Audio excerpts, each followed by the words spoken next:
You are now watching Zach Lesage PTCG. Let's get it.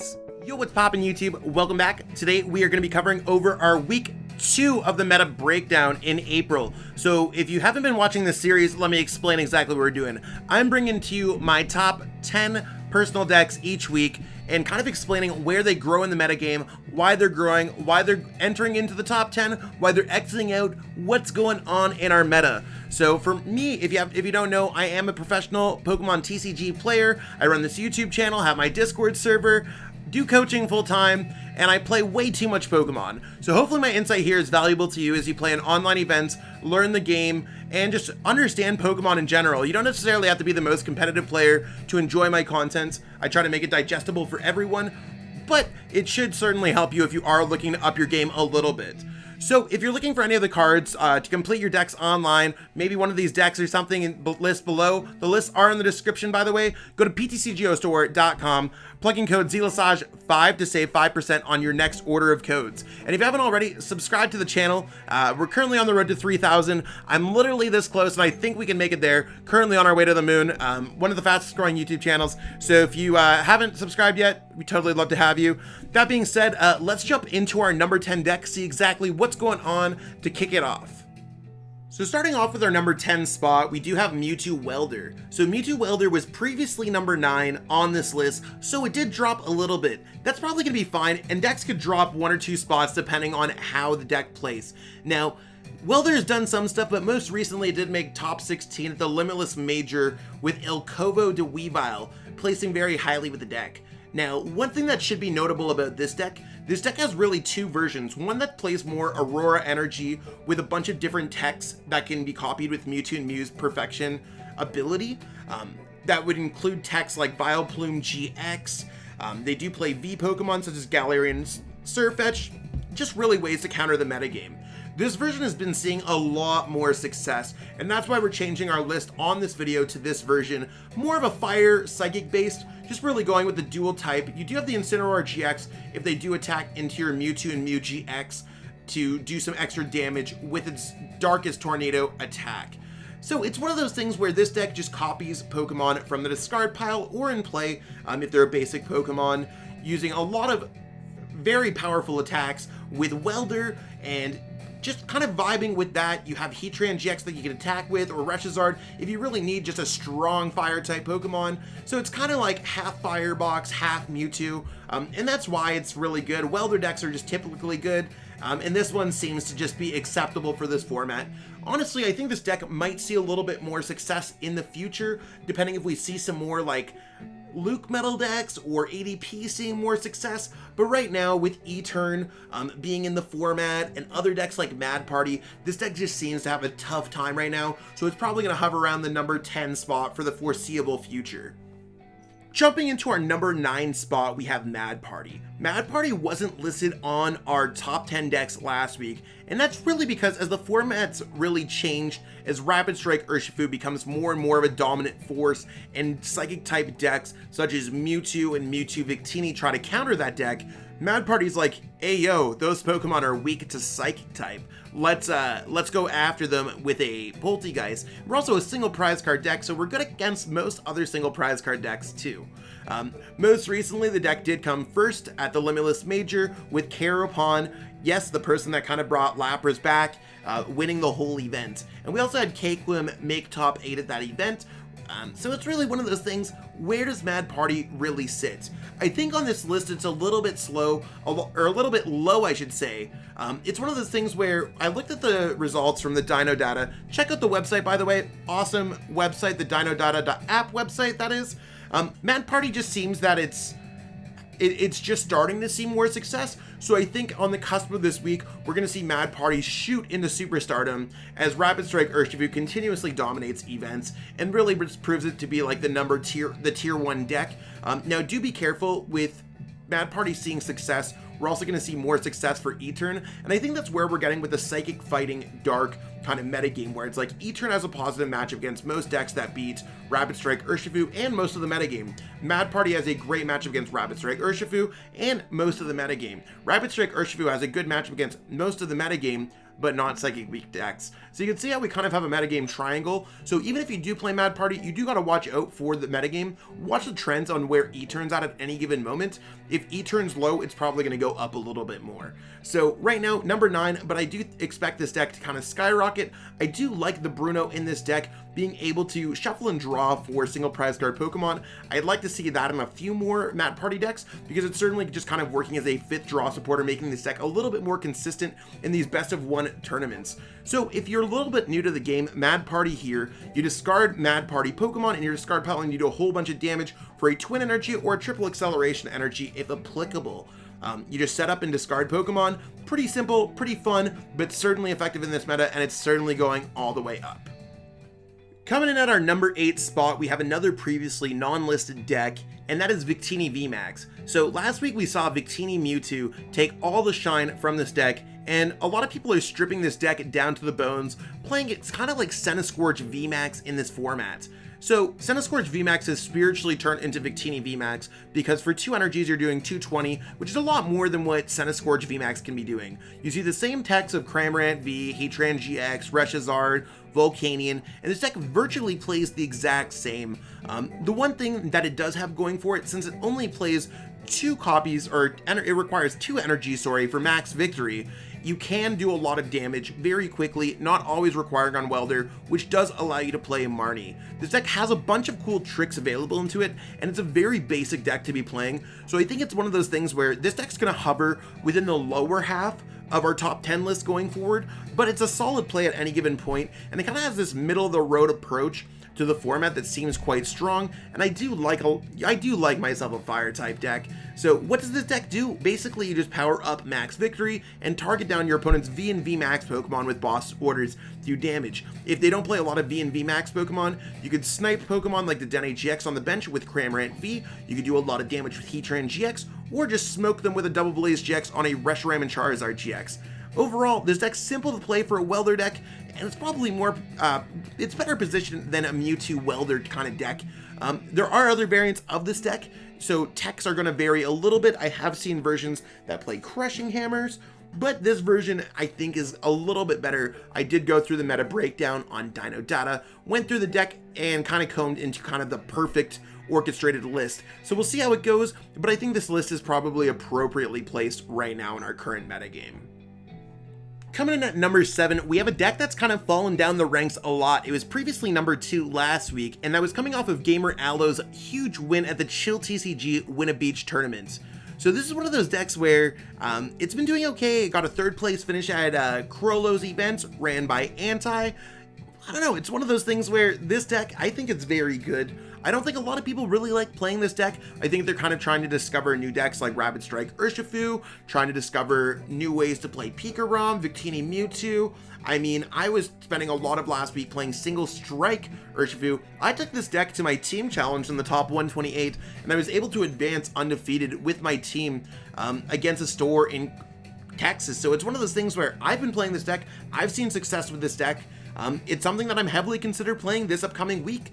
And why? Well, similar to the Victini deck, you're going to see similar cards like Cramorant V, you're going to see the Reshiram and Charizard GX. This deck does run off a Jirachi Stellar Wish engine where you can look at the top 5 cards of your deck, grab any trainer card you like, use it with Scoop Up Net, and that means you have access to Zigzagoon, Mewtwo, all that good stuff. You have Mew to block Rapid Strike Urshifu. There's a bunch of cool things that you can do with this deck. I think that this deck is just well positioned, underplayed, and I think this deck's going to shoot up a little bit more this week. Maybe not to the number 2 spot that I had, that was probably a little bit high, but that's what you get when you spike the largest tournament of all time on the Limitless platform. I think that this deck is really just a good Welder box deck, and I like that you have a single prize card in Blacephalon, a 2 prize card in Cramorant V, and a 3 prize card in Reshiram and Charizard GX. Of course, kind of using the Blacephalon base from years past where you could use Fireball Circus to discard a bunch of fire energies if necessary.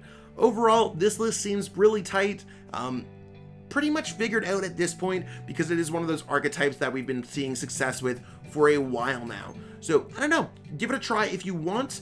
Don't be part of the sheeple who don't want to play this deck. I think this deck's really good and it can definitely get you some dubs at some of these upcoming events. Jumping into our number 6 spot is going to be our second Victini VMAX deck that we've seen on this list so far this week, showing that Victini VMAX is a versatile VMAX from Battle Styles. It does have the same placement that it did last week, which shows that it's probably appropriately placed in the mid-range of the metagame. It's not bad, it's not the best deck, but it can handle its own, and that's because you got the Psychic-type Pokemon in the front, Mewtwo Mew GX, using Perfection, copying Reshiram Charizard GX, Charizard GX, Heatran GX, and you got Victini VMAX in the front, where you can just go max victory. So, same strategy as Victini, but you do get the benefit of the doubt in being Psychic type with Mewtwo Mew, so you don't need to worry about complete Water type decks, or if something is weak to Psychic, for example, Rapid Strike Urshifu, you can totally annihilate them with weakness as long as they don't have a Jirachi-GX. Now, I have seen techs in this deck like Incineroar GX, I have seen people add Aurora Energy and Greninja GX. I like the straight up version of this deck because you could just kind of utilize everything well. It's a very good concept deck, and it has a lot of ideas that just formulate it well. It's built off a Mewtwo Welder engine, it's built off a Centiskorch engine, so that's why this deck's very good. It's very familiar for a lot of decks, and I think that this deck's probably going to be within the same place, maybe getting a few spots up. It did do well at the recent Limitless Major event, making top 4, so maybe that gives a little bit of hope that this deck can maybe move up into like the top 5 kind of range. But again, I really don't see this as like a number 2 deck. At one point I did think it was the best deck in format, but right now I think that spot's taken by something else. I'm not going to spoil the list yet, so we'll have to see exactly what we got for that. But right now, I think this deck's fine. It's probably the best way to play Victini, if you ask me, just giving yourself a little bit more options than the straight up Victini version. So if you're picking between a Victini version, I'd say play this one for the moment. So jumping into our number 5 spot, we have Zacian Zamazenta Luke Metal, or as they just call it, LMZ, with a tech of Galarian Stunfisk. One of my personal favorite techs to deal with Decidueye or anything else that's kind of a little bit random in our format. This deck was previously number 7, so it has moved up a couple spots to the number 5, and it's probably because Etern's seeing a little bit more success. It has an okay matchup against ADP, Pika, it can hold its own against a handful of decks in the format, and it's just generally kind of well placed. I think that's something that's unfortunately going to change. A lot of decks are playing Phoebe to get through Dauntless Shield on Zamazenta V, and it's probably something where I'd predict this deck's going to go down next week, as Etern just plays Phoebe with Palpad. I was kind of popularized by Stuart Sakaluk at the Channel Fireball event that he won. So really one of those things where as decks kind of come up with answers for this deck's going to lay low for a little bit. As they stop playing answers when this deck lays low, that's when this deck's going to spike. So I'd say this upcoming week, or maybe the week after, the deck's probably going to be going a little bit more on a downward trend.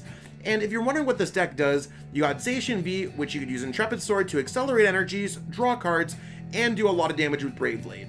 You got Luke Metal and Lucario Melmetal GX. You could go Full Metal Wall GX, that's really all we're using it for, to reduce damage for the rest of the game and or discarding your opponent's energy. Zamazenta V is to really block VMAX Pokemon, and it's just a generally okay attacker, and Galarian Stunfisk is really only in there for any lingering Decidueye that are left in this format, and I think this is genuinely the better tech that we have available in our formats.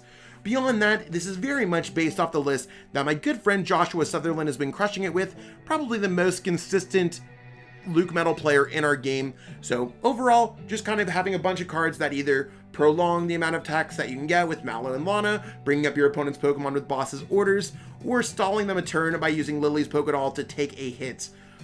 Metal Goggles is going to reduce some damage, Power Plant's going to stop abilities, kind of like a mid-range control deck if you want to say. So I think this deck's going to go a little bit down, if you ask me. Hurts to say it, I know there's a lot of Luke Metal fans out there, but Phoebe is certainly a card that people are experimenting with now. We got to see how the metagame grows with it.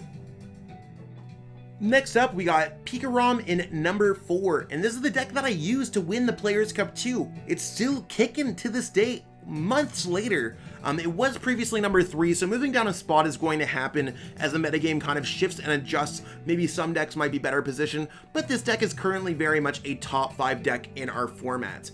What does it do? Well, you attack with Pikachu and Zekrom GX to either use Full Blitz, where you can do 150 and power up 3 energies to one of your Pokemon, or you could use Raichu and Alolan Raichu GX's Tandem Shock attack to do 80 plus 80 and Paralysis if you're able to switch in. That's pretty awesome considering that you have access to Switch, Air Balloon, and of course Mewtwo and Mew GX, which we've seen in a few decks so far, can copy all of these GX Pokemon, also can copy Dedenne-GX to do kind of a plethora of attacks at your arsenal whenever you want. You do have Bolton V, so you can use Electrify to power up these Pokemon. Mewtwo Mew GX is successful against Rapid Strike Urshifu, and of course Tapu Koko Prism Star allows you to power up as well. This version's a little bit more heavy on the disruption as Etern continuously moves on and perseveres in our format, so we do have 2 copies of Team Yell Grunt, Crushing Hammers, and Fan of Waves to really make us have that favorable matchup, and in efforts to kind of have a favorable matchup against a lot of decks that really function off of energies. So overall, I think PikaRom's just kind of still kicking for a while. We'll see if Rapid Strike Urshifu with techs such as Mimikyu, Shadow Box to stop Mewtwo and Mew GX, or if Etern just stops playing special energies or has an answer to PikaRom. If those kind of come back, PikaRom's probably going to go a little bit down, but I'd say it's probably well placed within the top 4, top 5, and it's got consistent finishes. It did recently get top 4 of the Chill event with Liam Kidd placing well over there. So we'll see where PikaRom grows. I don't think it's really going to need text. It's kind of the same list idea that I've been playing since the Players Cup, only really adding in Fan of Waves or Escape Rope really. So we got to see where it's at. I think this list is really good though. Next up, we got the deck that everyone loves to see, hates to see, the most controversial deck in all of Pokemon TCG, ADPZ. So this deck was previously number 4, moved up a single spot. I mean, kind of the same thing as Pika. Some decks are going to shift a spot here or there, depending if people are playing it, minor shifts in the meta, and that's really where it's going to be. This is currently a top 5 deck for sure, and it's likely going to stay like that. I don't think it's going to go much lower than that, just because this deck is very easy to play. There is the ADPZ League Battle deck that can basically give you most of the cards for this deck.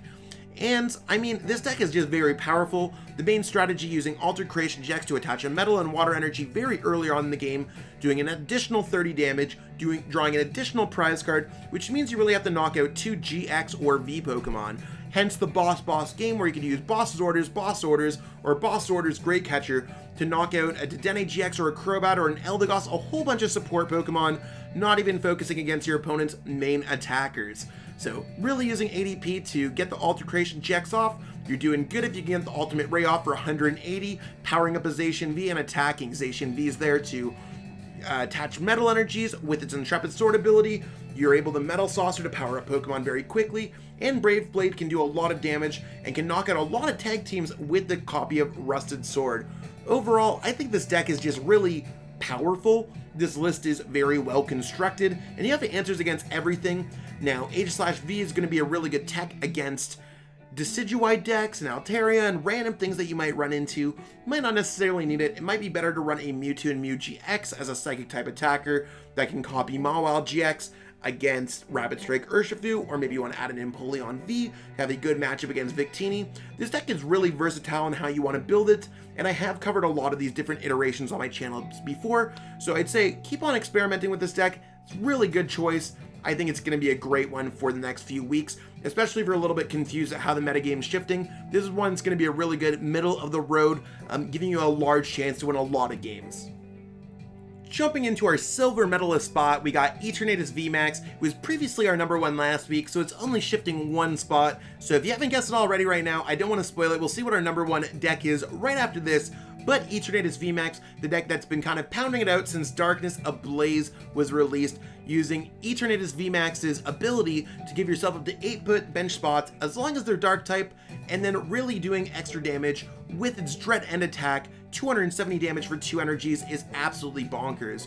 Yveltal giving your Pokemon, giving it free retreat, so you can retreat into a power accelerator very early on in the game.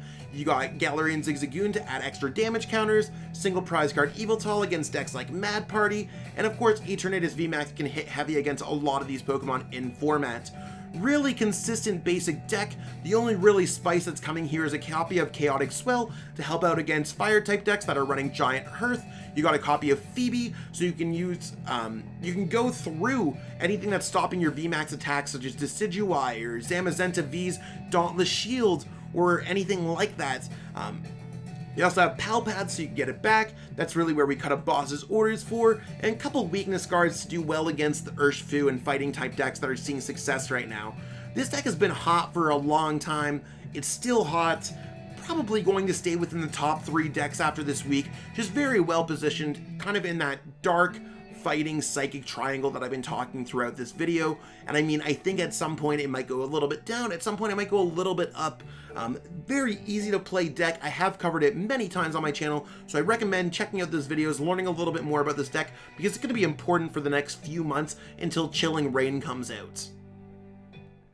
Jumping into our number 1 gold spot, we got Rapid Strike Urshifu VMAX. This deck seeing a large leap, previously was number 5 on this list, jumping up to our number 1 spot. And why is that? Well, this deck has kind of found its core. The Jirachi version's a little bit better. It's got answers to Mirror with Mew. It's got answers to Psychic type Pokemon with Jirachi-GX. It has answers to Eternatus' Weakness Guard energies with Giratina. It has Mimikyu to shut off Mewtwo and Mew GX. Jirachi engine with Scoop 'em Net to make this deck more consistent.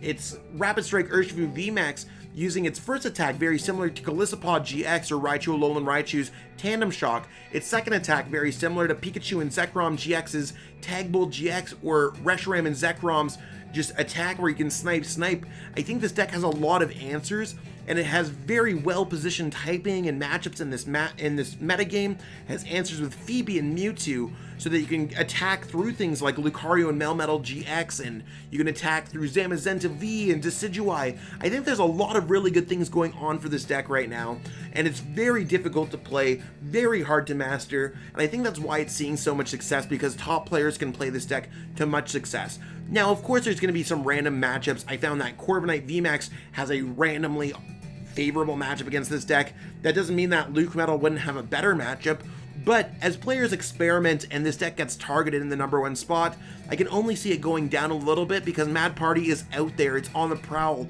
and the deck probably has the best matchup against this deck for all of the Psychic type Pokemon, and as other decks such as Welder Mewtwo and Victini M2 and Pikachu Zekrom with a Mewtwo tech and ADP maybe even with a Mewtwo tech can come out there, this deck might see a little bit less play because it's going to be a little bit more even-footed in the metagame.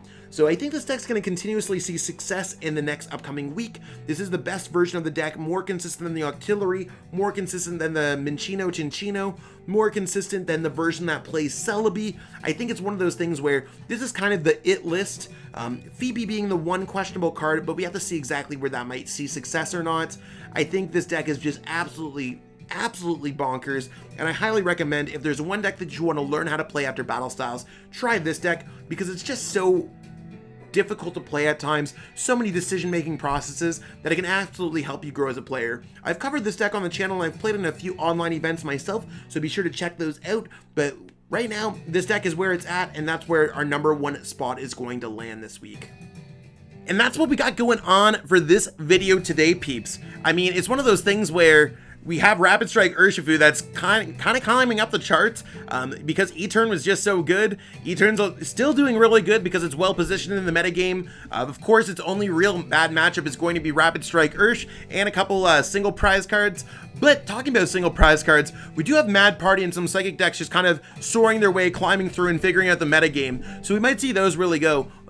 Honestly, I think this week it's probably going to be very similar coming up. Maybe see a little bit of change, but Mad Party looks like it's going to be good. E-Turn, Rapid Strike are both going to be pretty much at the top. So it seems like it's going to be really like a Psychic, Dark, and Fighting type metagame with a little bit of single prize cards mixed in there for fun. So let me know what you think about this video in the comments below. Did your deck make the list? You want to know why your deck didn't make the list? Why did the decks make it so far? We're going to have to find out. So hopefully you enjoyed this video. That being said, subscribe if you haven't already. Maybe you're gonna change your mind after watching this video. I don't know. But that being said, I'll catch up with all of you next time. Got a bunch of editing to do for this video. Got to get it posted for you early on Monday. Take it easy, everyone. Peace out. I want to give a huge shout out to everyone who's become a channel member so far. Some peeps love watching my videos, and I totally appreciate that, but some peeps have gone more than out of their way beyond just watching my videos and have supported me financially. So shout out to everyone who's been featured on this channel, who's going through this list of names. We actually have so many channel members that I can't fit them in a single slide, so I figured this might be the best way to get everyone appreciated and kind of showcase all of the top supporters of the Zach Lesage PTCG YouTube channel. Seriously, it means I mean it from the bottom of my heart. It's honestly, I'm almost at a loss for words, but I'm so happy that you are all appreciating and loving the content and that it's hitting home. And I mean, I'm up all in my feels, so I hope that you understand. And thank you so much, everyone. If you want to become a channel member, totally consider it. I'll make it worth your while. And I totally mean that. I'll do everything I possibly can for my channel members to make it sure that it's worth their while. So thank you so much, everyone. And it's just amazing. Thank you. For everyone who's wondering on how to become a channel member, I first and foremost appreciate your consideration. You can click on any one of my videos on desktop, and then you could click join. Join will give you all the opportunities about what we have going on. You could support my content, you could choose the deck list hookup where you get access to my deck list, and we have a group coaching package as well. There's a lot of other things like custom emotes, early access to videos that I try to offer. So you would just click join and you'd be good and you'd be featured at the end of these videos. Thanks so much, everyone. So much for watching and supporting the channel. If you haven't already, it'd mean the world to me if you could subscribe to help support me as a content creator. Thanks again and have yourself a great one.